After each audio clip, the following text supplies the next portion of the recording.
Hi, this is Scott from Beyond the Numbers, and our purpose is about transforming the future through leadership. And in today's video, I'm just going to talk about using a simple tool to help you to connect the activities with profit. But also to help you to explain things when you get asked questions. Have you ever been in a situation where the board or the CEO has come to you and said, we need to slash costs by 3%. For next year's budget, we've been told we've got to slash costs by 3%. And you've already done the budget, and where's the first thing that most people go looking? It's wages, isn't it? Because that's normally the biggest expense in a business. And so sometimes you just think, oh, what am I going to do?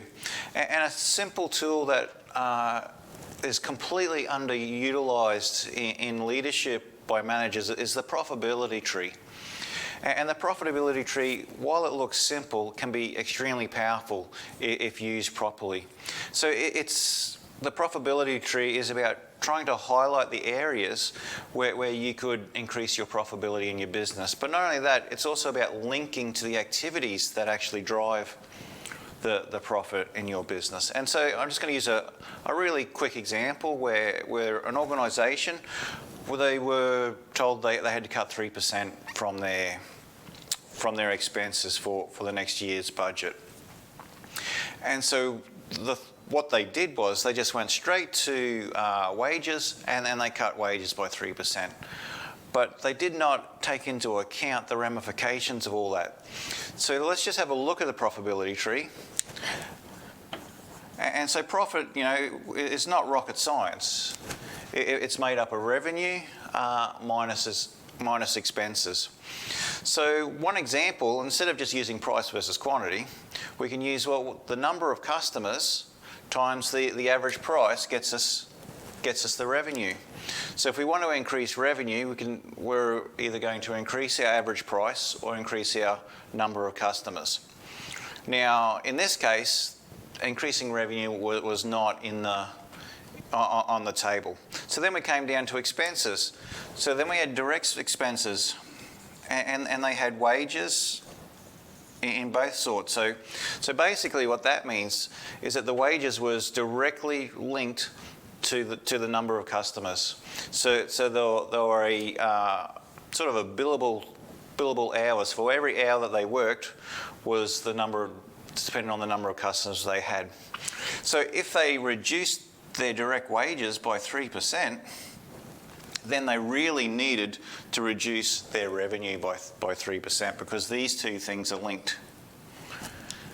And they didn't take that into account when they did their budget. So they reduced their wages, but they did not reduce their income. So then they had a budget that was basically meaningless. So, and just to go a little bit further, so when you link your wages, and so for direct, you could be looking at other things, so that their billable time, so their hours are directly, and then their non-billable time. So you might be looking at sick days, training.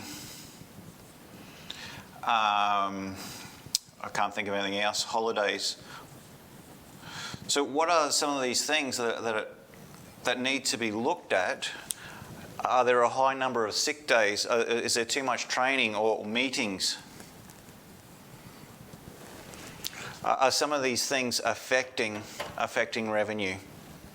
And so this profitability tree is about pushing things out, so you're linking real work back to and how it affects your profit and how it affects the P&L. So hopefully you've had some great information there, and you can see how profitability trees can help you make better decisions in your business. So thanks for watching, and we'll see you next time.